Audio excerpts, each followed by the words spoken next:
pisah ranjang. Yang ketiga, betul, boleh dipukul. Hati-hati ya, kata si Koko boleh dipukul, digebot tuh yang tadi. Jangan ya, ada aturannya. Bukan gebot yang bikin benjol, memar, gegar otak, patah tulang, masuk opname, bukan. Dan gak boleh di wajah ya. Tapi maksudnya apa kok jadi bahas kayak gini? Nabi tidak pernah melakukan itu kepada anak dan istri-istrinya. Kenapa? Karena beliau baru nyampe tingkatan pertama aja, nasihat yang baik, udah langsung kena. Gak perlu nyampe ke tingkatan selanjutnya. Kenapa? Beliau teladan layak dikagumi. Contoh yang lain, saya sudah sering bahas ini. Nabi ngedidik sahabat pernah mukul gak? Siapa yang enggak? Siapa yang pernah? Jawab ya. Punten, pernah bu. Sahabat tuh ada yang pernah dijewer. Atau mungkin riwayat yang paling ibu-ibu kenal, waktu menjelang Nabi wafat kan Nabi nanya, siapa yang pernah aku zolimi balas aku hari ini juga. Ada yang angkat tangan kan, perutku pernah kepukul olehmu. Kata Nabi, silakan balas sekarang juga. Waktu itu aku kepukulnya gak pakai baju, wahai Rasul. Maka Nabi pun melepas pakaiannya bu. Kelihatan di perutnya diganjal pakai batu. Ya, saking menahan laparnya. Sahabat yang lain udah geram, ternyata yang tadi hanya ingin memeluk Nabi. Kenapa engkau melakukan itu? Karena aku mendengar yang bersentuhan kulit denganmu diharamkan api neraka baginya. Ya, tapi hikmahnya apa? Sahabat, ada yang pernah kena fisik oleh Nabi, satu pun gak ada yang benci, gak ada yang marah, gak ada yang dendam. Kenapa? Beliau teladan, dicintai, dikagumi. Ya, permasalahannya, ya seperti yang tadi Ustazah Irena sampaikan, kadang itu kita soleh tapi soleh sendiri. Yuk sibuk jadi teladan. Buktinya apa? Kadang-kadang contoh ya, anak kita main handphone, diambil sama ibu handphonenya, ngambek gak bu? Ngadat ya? Insya Allah. Tapi kalau misalkan ini anak ngefans sama artis Korea bisa, terus artis Koreanya datang dari Korea karena dia orang Korea, naon sih? Nah gitulah ya, nyampe ke Bandung gitu ya, ngambil handphone si anak, ngambek gak si anak handphonenya diambil sama idolanya? Enggak, karena ngefans ya. Maka Nabi ngedidik, beliau tuh jadi teladan, jadi membuat orang lain tuh ngefans kepada beliau. Makanya kalau udah ngefans, udah aman. Nanti kalau doa dapat, keteladanan dapat, udah masalah teknis gampang. Anak umur berapa, cara komunikasinya gimana, umur berapa, cara komunikasinya gimana, ya. Tapi yuk jadi teladan, dikagumi. Makanya kadang sedih kalau misalkan kita kerjasama misalkan sama sekolah-sekolah gitu ya, minta tolong wali kelasnya bu, nyebarin kertas ke anak-anak murid, dikasih. Bilangin ya ke anak-anak, nah kami berikan waktu 5 menit, silakan tuliskan keutamaan, kemuliaan, kelebihan orang tua kalian. Apa yang terjadi bu? Jangankan 5 menit, setengah jam gitu anak-anak ngahuleng keneh bu, kosong kertasnya. Naonnya halusinasi bapak, beneran bu. Walaupun ada sedikit ya yang kertasnya sampai habis, sampai minta, Pak saya minta kertas lagi karena belum selesai menuliskan kebaikan orang tuanya. Dan ketika dilihat kualitas baik anak maupun orang tuanya, oh beda jelas. Udah gitu gurunya boleh tuh nanti sampein, Pak pas bagi rapot Pak, Bu kemarin kami ini ngadain survei kecil-kecilan ke anak-anak tentang apa sih kesan-pesan mendalam dari kalian orang tua ke hati anak-anak kalian, kelebihannya, keutamaannya apa. Silakan dilihat ya, ini kertas yang diberikan kepada mereka. Dilihat ke orang tuanya. Ini kosong Pak. Ya memang begitu, Anda tidak memberikan kesan sama sekali kepada anak Anda. Wani ngomong gitu tuh guru nabu. Tentunya. Insya Allah ya. Tapi kadang gitu ya. Kadang teh di dalam Al-Quran itu, percakapan antara orang tua sama anak itu terekam sebanyak 17 kali. 17 kali itu, satu adalah antara ayah ibu dengan anak, 3 pihak. 2 antara ibu dengan anak saja. Ya. Yang 14 percakapan antara ayah dengan anak. Karena nggak bisa tahu-tahu teh, oh tiap bulan udah ngasih duit, nggak ada komunikasi sama anak, jangan. Ya. Maka bukan itu yang diinginkan oleh Al-Quran. Ada satu sisi perempuan lebih dominan seorang ibu, ada satu sisi di mana nanti laki-laki yang tidak bisa tergantikan perannya. Ya, tapi kalau dari komunikasi pun sampai seperti itu. Ya. Jadi yuk pakai doa, pakai keteladanan, bismillah nanti sisanya gampang. Dan dakwah mah seperti itu, pakai cinta, pakai hati. Ya. Sisanya kisah dari Umar lagi nih Bu ya. Sekaligus nanti habis ini insya Allah ada tanya jawab. Pengen tanya jawab atau foto-foto Bu? Oh gitu ya.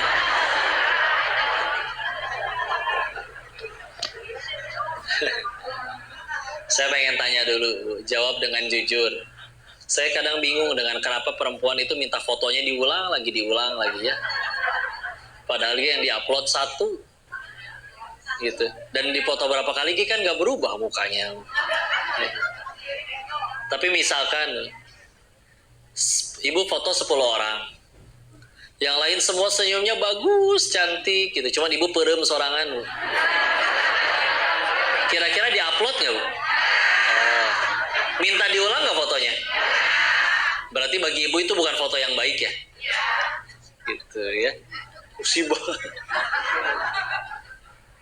Kalau misalkan ya yang lain ada yang perem, tapi si ibu paling cantik di foto yang itu, diulang nggak? Upload. Egoisnya si ibu ya. Tapi terima kasih telah menjawab dengan jujur ya. Nah, lihat tuh kemarin kan kadang di tag ya kalau di story Instagram. Di-upload sama dia, iya dianya bagus, tapi sayanya perem Bu. Tetep ya di-upload sama dia. Mendingan lebih pilih saya yang perem daripada dianya Bu. Dia saya sejore amat perem gitunya. Tapi yang penting katanya yang penting dianya baik, bagus gitu ya. Insya Allah. Udah lanjut, saya pengen cerita Umar ini tadi. Jadi ini ya.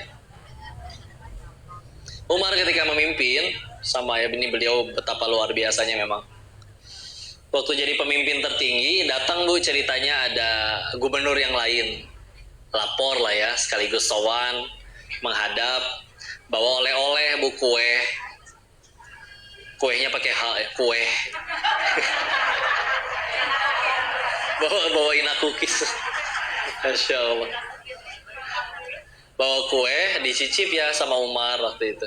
Dicicip baru dia satu gigit, oh enak ya teh meniraos pisannya. Saking enaknya justru ditaruh.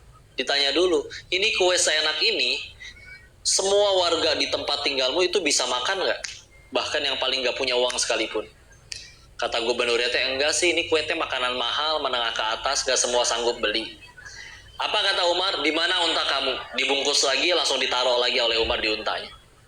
Maka ditanyakan, loh kenapa wahai Amirul Mukminin? Dah iya teh cuman kue. Cuman kue, kenapa kok dibalikin? Apa kata Umar ketika itu? Ketahuilah kita sebagai pemimpin, jika negeri kita kelaparan, kitalah yang harus paling pertama lapar.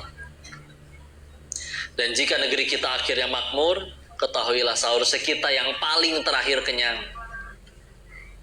Taksok nanti bentar lagi ada kan tahun depan, tahun pemilu ya.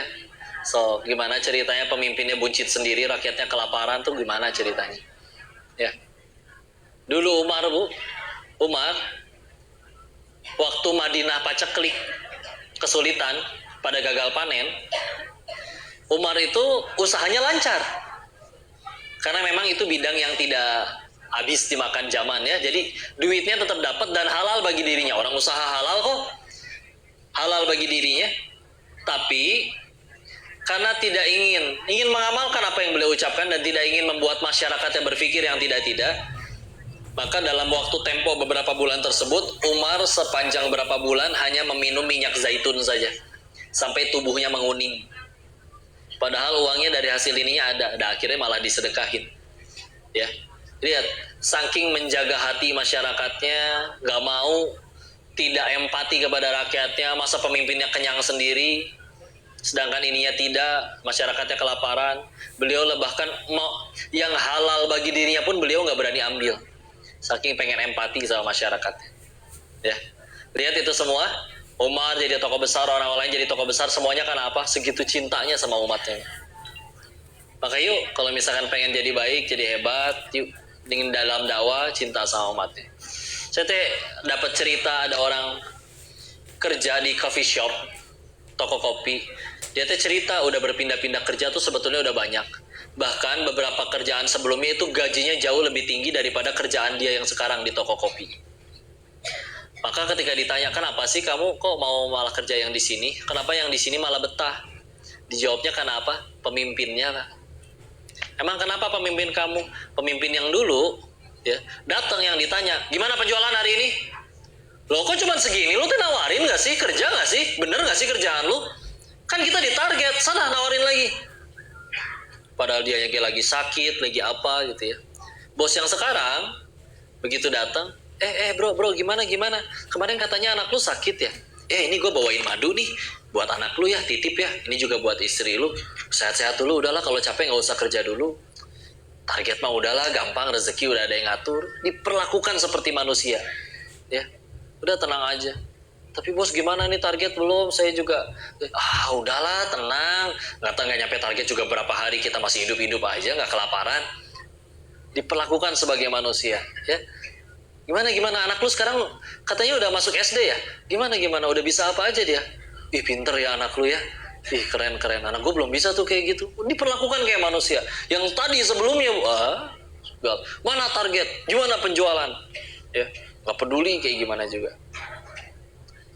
Nah itu pakai cinta, betah, orang loyal, mengabdi, gaji lebih kecil, ya. Tapi kalau udah pakai cinta kayak gitu, ya. Saya melanjutkan dari tadi yang disampaikan Ustazah Irena, yuk pakai cinta dalam dakwah ya. Mungkin segitu dulu yang disampaikan, dikembalikan dulu. Ya, datang kembali nih. Insyaallah. Enggak, silakan kalau ada yang didiskusikan atau ditanyakan. Tafadhol. Apa sih Bapak? Yang penting kan beliau sedang mengundang saya di sini. Tapi kan saya tugasnya menyapa ibu-ibu semuanya. Kalau ibu nggak suka, ya terima saja. Jadi aja nggak apa-apa ya. Begitu aja. Baik, kalau gitu saya akan coba untuk. Waduh, kalau dia bilang untuk udah maju lagi gimana kayak ini? Kela. Kita tugasnya adalah saya bertanya ke ibu biar jawab. Sekarang dulu yang mau nanya siapa cu? Saya, angkat diri saya. Tadi yang duluan ibu yang baju biru. Di balik kerudung wajahmu bersembunyi. Assalamualaikum warahmatullahi wabarakatuh. Terima kasih atas kesempatannya. Saya Ibu Salmi dari Maghrib Mengaji. Pertanyaannya, bagaimana mengajak generasi muda supaya betah di masjid untuk mengaji? Karena sekarang ini mereka lebih asiknya dengan gadgetnya begitu. Jadi saya tantangan besar nih buat kami para guru mengaji. Terima kasih. Wassalamualaikum warahmatullahi wabarakatuh. Ibu Sumiati, mau satu-satu atau? Langsung dulu aja ya, Masya Allah. Ya, cara yang tadi disampaikan, Bismillah, insya Allah bisa digunakan juga. Ya, walaupun nanti selain doa dan keteladanan, secara teknis juga, silakan boleh dibuat ada program-program yang menarik di dalam masjid. Kami kalau di Bogor, ngadain di situ nggak cuma ada pengajian, bahkan ada bazar. Dulu beberapa pengajiannya bahkan di situ bagi-bagi sembako bagi semua yang hadir, ya. Dan juga dilibatkan para pemudanya untuk aktif. Disediakanlah mereka kantor untuk disediain komputernya, nanti tim medianya mereka, kameranya pun kita yang masjid yang sediakan. Jadi mereka benar-benar kayak, kan persaingannya antara nongkrong di masjid atau punya kerjaan kan. Maka ya udah, kadang itu sampai ada yang kami hire, jadi kami gaji di masjid itu untuk supaya dia akhirnya jadi nongkrongnya di masjid.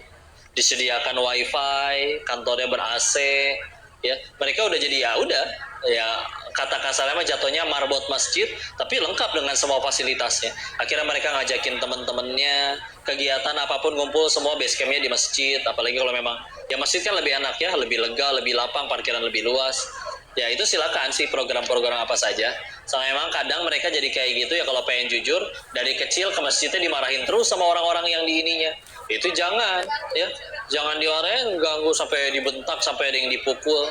Nanti ketika akhirnya mereka trauma sama masjid, kita butuh mereka ke masjid, mereka udah sakit hati sama masjid dan orang-orang di dalamnya.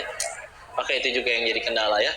Maka silakan welcome mereka, karena mereka kalau jatuhnya masih anak-anak ya malaikat yang ingin bermain, makanya senang sekali di masjid ya. Paling sebagian gitu Bu, silakan, program-programnya banyak ya. Wallahu a'lam bishawab. Sebentar, tidak akan dulu dijawab sebelum ibu-ibunya Harewosnya. Punten ibu jamaah. So, dalam ini.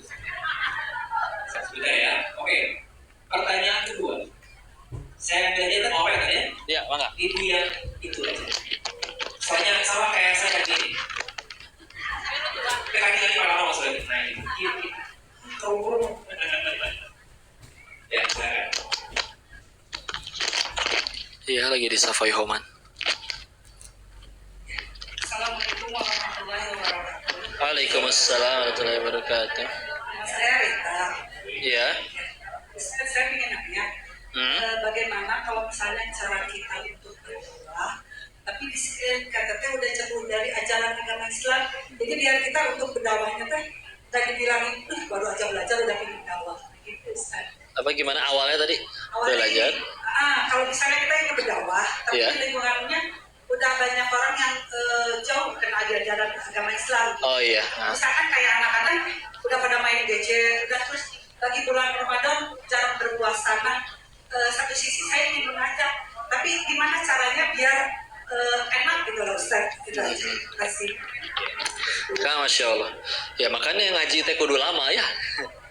Selain nanti makin lama, makin ini kan ya dulu.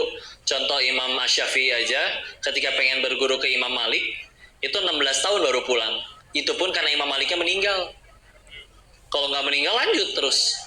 Ya, tapi ya itu nasihatnya Imam Syafi'i ya, bahwa ilmu itu didapat dengan waktu yang amat sangat panjang. Ya, karena emang istiqomah itu sampai meninggal, bukan hanya setahun, 2 tahun, 20 tahun.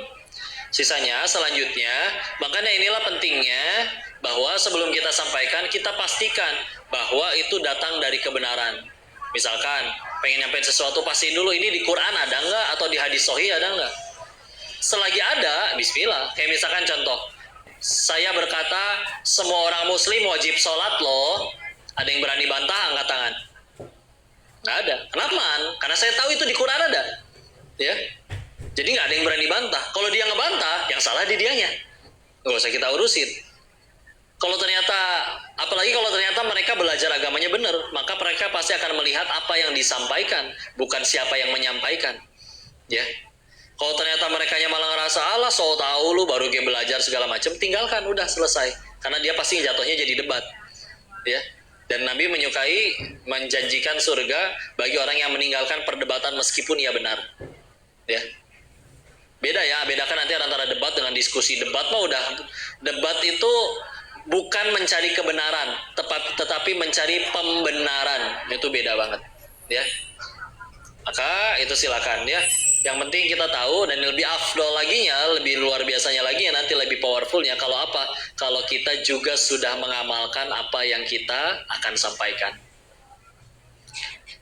Ayo misalkan mulai puasa sunnah Senin Kamis, kitanya juga udah ngamalin. Karena setiap orang bebas bu berdongeng apa saja. Seorang yang lagi mabuk juga boleh berkata, kamu tuh sholat yang benar, padahal dia sambil oleng mabuk. Karena setiap orang bebas berkata apa saja. Tapi Allah akan memberikan efek berbeda di hati pendengar. Kalau satu kitanya udah pakai cinta, pakai kasih sayang, pakai ilmu, dan juga sudah mengamalkan, itu beda. Apalagi kalau pakai tahajud sama pakai keteladanan. Oh itu jauh lebih beda lagi. Ya. Maka silakan sambil terus tidak pernah berhenti di waktu yang panjang menuntut ilmu. Sisanya setiap kali ingin menyampaikan, pastikan tidak hanya itu adalah kebenaran, tapi juga pastikan Allah suka atau enggak. Gitu. Karena kadang kita jelasin sesuatu itu karena pengen kelihatan pinter, ya. Padahal yang harusnya kita jelasin sesuatu karena Allah suka, bukan supaya mereka suka, ya. Wallahu a'lam bishawab, mudah-mudahan bisa menjawab pertanyaannya. Cekap? Sekarang Ustaz Iya, udah mau zuhur ya. Oh, saya nanya nih. Yang sedikit susah. Siapa nama Tionghoa saya?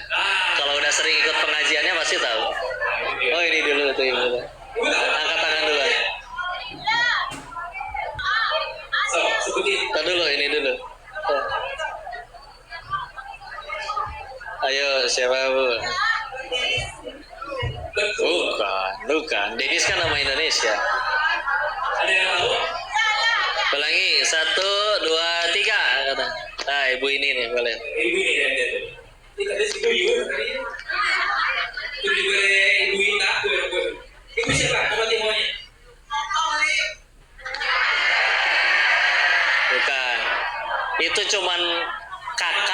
sama aja kayak manggil AA Lin lah ya. Ada lagi nama Cinanya Lin. Iya, tadi ya namanya ya. Iya. Gak ada tahu kan? Sob, yang udah pernah ikut kajian berapa kali? Itu ya yang hijau tuh belakangnya tuh. Oke, ibu bisa ngejawab tuh. Iya ya, sob. So, Yang hijau. Iya. Bukan yang hijau, yang hijau. oh iya. Yang hijau, yang hijau. Iya, siapa bu? Siapa? Lin Chinfu, iya betul. Namanya siapa, Kang? Lee Chin-fu. Ibu namanya siapa bu? Ibu namanya siapa ibu nih? Ah? Salah. Ibu nggak dulu ini salah ibu. Siapa bu? Ibu Ita. Boleh sih bu nama ibu itu bukan salah. Tidak. Devita. Devita. Deta. Cikutra. Satu lagi Pak, satu lagi Pak. Satu Lagi. Pak. Ya. Sebelum itu boleh, nanti boleh satu. Baik, istilah. Tadi saya baca yang Rabbana hablana min azwajina wa dzurriyyatina qurrata ayun waj'alna lil muttaqina imama. Surat apa, ayat berapa?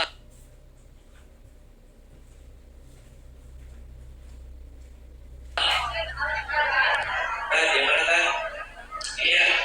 Itu yang pink tengah-tengah tuh. Oh, Pink duluan tadi.